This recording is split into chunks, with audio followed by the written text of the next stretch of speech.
Genèse 29, 33. Genèse 29, 33. Elle devint enceinte et enfanta un fils. Et elle dit, l'Éternel a entendu que je n'étais pas aimé. Et il m'a aussi accordé celui-ci. Et elle lui donna le nom de Siméon. C'est que Siméon veut dire Dieu a entendu. Donc en quelque sorte, Siméon veut dire Dieu m'a exaucé. C'est que le nom de Siméon veut dire exaucé.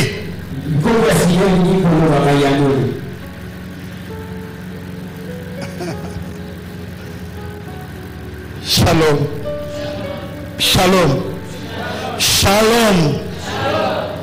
Donc pour Léa, Siméon est le fruit de sa prière. Parce qu'elle n'était pas aimée. Il a fallu qu'il y ait un enfant qui va amener l'amour du père vers la maman.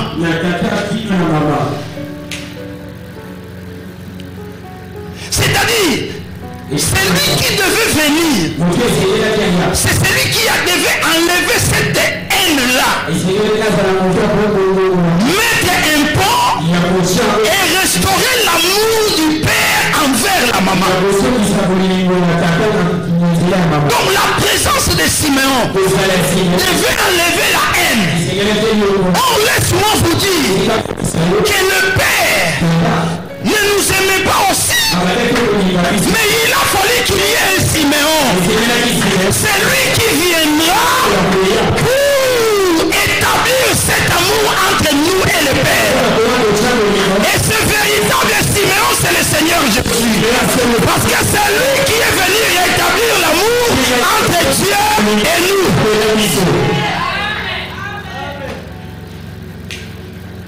Waouh.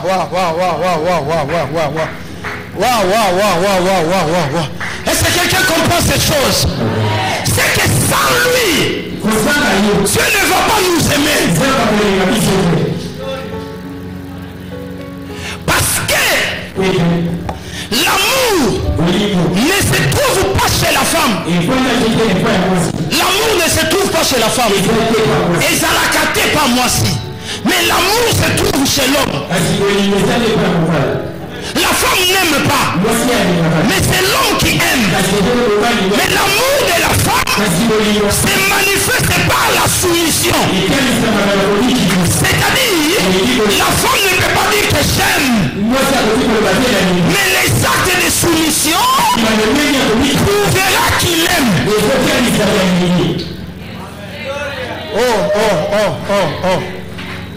C'est l'homme qui doit aimer. Et l'amour de l'homme ne se manifeste pas non plus par les paroles, mais l'amour de l'homme se manifeste par les actes. C'est-à-dire, il ne peut pas dire que j'aime quand il ne pose pas des actes d'amour. Il n'y a pas d'amour sans les actes d'amour. C'est pourquoi comme Dieu nous a aimés, cet amour-là, il a pris Siméon. Il nous a donné pour que Siméon puisse nous réconcilier avec lui.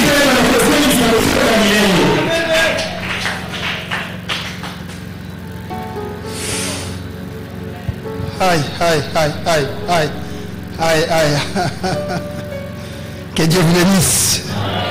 Vous comprenez que le véritable Siméon, c'est celui qui est venu nous réconcilier avec le Père.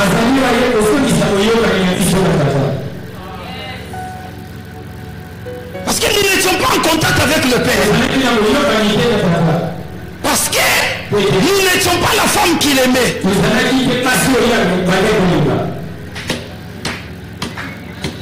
Mais il a fallu qu'il y ait Siméon pour venir, afin que notre cri, notre prière soit entendue. C'est que si je comprends mieux, le Père Siméon. Ça dit Siméon est comme un pont. Pont. Tu vois, tu te retrouves devant une vallée. Il n'y a pas moyen d'aller de l'autre côté. Mais pour traverser de l'eau, il faut qu'il y ait un pont. Vous comprenez, n'est-ce pas? Alors Siméon était comme un pont qui devait véhiculer l'amour du père vers la maman. C'est que Jésus-Christ est un pont qui véhicule l'amour du père vers nous.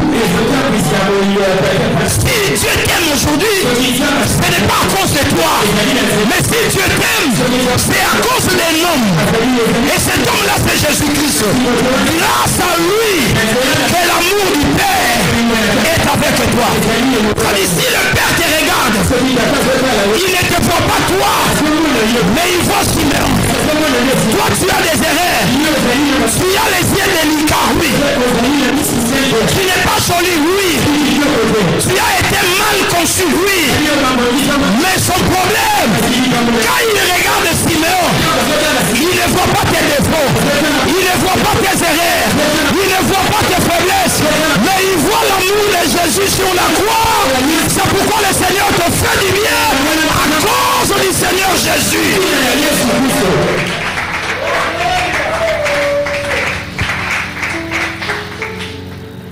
Oh. Ça c'est la nourriture du ciel. C'est pas la nourriture de la terre.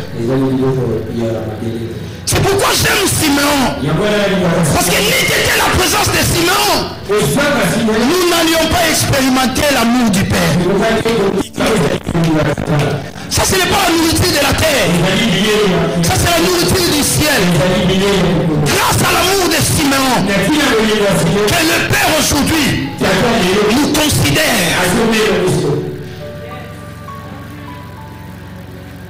Comprenez? Siméon veut dire, Dieu a entendu.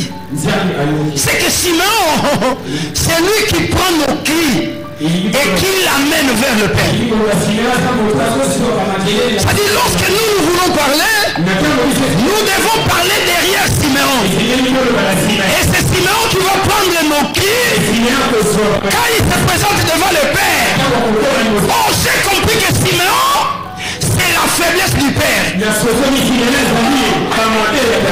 Non, c'est la faiblesse du Père. Papa.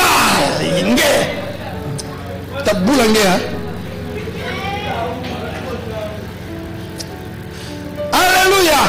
Est-ce que vous comprenez? C'est-à-dire par Siméon, le Père qui allait nous frapper. Mais quand il regarde Siméon, à son Sima.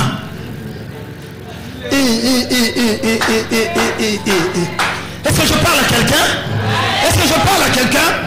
Je dis ceci. Siméon, c'est la faiblesse du Père. C'est la faiblesse du Père. Bon, vous allez comprendre que la faiblesse du Père, c'est Jésus-Christ. Est-ce que vous comprenez ça? Est-ce que quelqu'un comprend ça? Vous comprenez, n'est-ce pas?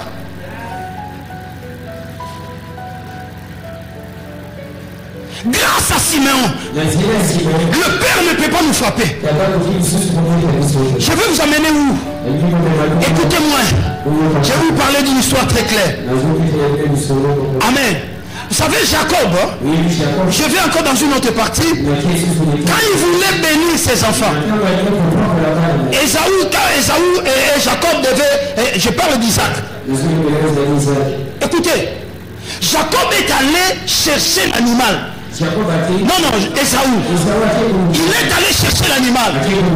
Mais Jacob a écouté la maman. La maman lui dit non, reste. Tourne derrière. Prends des bons chevreaux. Viens me donner. Moi je vais préparer un mets comme le Père aime. Vous comprenez, n'est-ce pas? Et quand elle a préparé, je vous épargne des détails. Et donne à l'enfant. Il dit, va donner à ton père. L'enfant dit ceci, non. Mais si je vais là-bas, moi je suis différent avec mon frère. Mon frère est venu. Mais moi je ne suis pas venu. Si le père me touche, au lieu de la bénédiction, je vais attraper la malédiction. Et puis de deux, le père nous connaît très bien. Il connaît nos voix. Troisièmement, le père connaît l'odeur du corps de chaque enfant. Et si je veux comme ça, au lieu de la bénédiction, je vais attirer la malédiction. La maman dit ceci. Tu vois l'animal là que tu as tué. Prends la peau de cet animal là.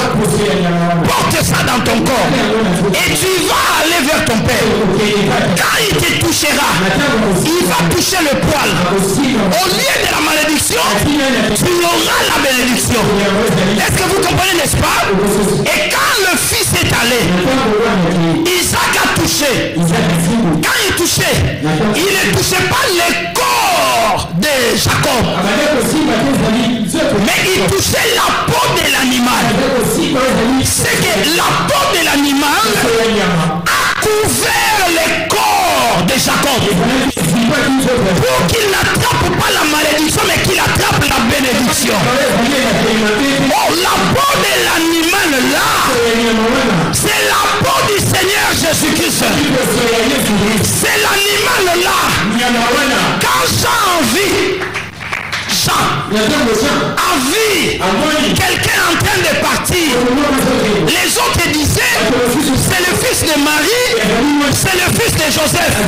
Mais Jean, dans l'œil prophétique, il a vu que ce n'est pas le fils de Marie, ce n'est pas le fils de Jacob, mais c'est l'agneau de Dieu qui ôte le péché du monde. C'est que cet animal, c'est le véritable animal qui a été prédestiné avant la fondation du monde, qui devait mourir à la croix pour que par ses vêtements, toi, tu aies la bénédiction. Parce que si le Père te touche, tu auras la malédiction. Mais s'il touche la peau poilée, tu auras la bénédiction. C'est pourquoi la chose la plus importante, c'est de vous revêtir de la peau de l'animal. C'est pourquoi Jean-Baptiste, pour être agréé par Dieu, il portait la peau de l'animal.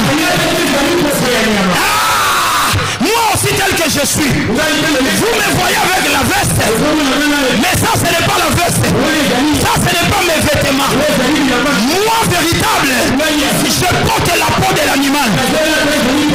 Si Dieu me regarde, il ne voit pas ce que je suis, mais il voit l'animal que je porte.